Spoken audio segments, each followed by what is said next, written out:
Versus Pakistan Asia cup ফাইনালে আমাদের ক্লাবের কিছু মুহূর্ত যখন তিলক বর্মা মারছিল আমরা খুব প্রথমে টেনশনে ছিলাম, কারণ হার্দিক পান্ডিয়া ছিল না।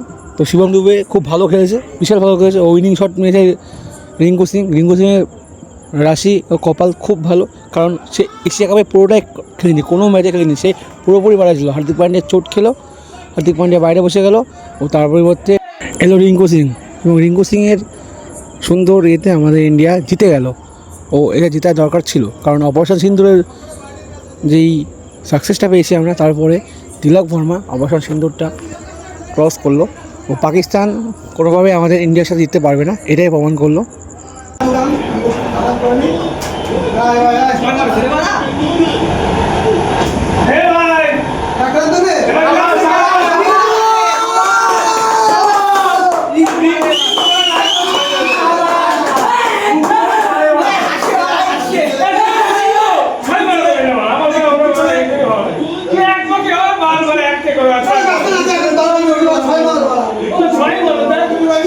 রাহুল হাত ছড়া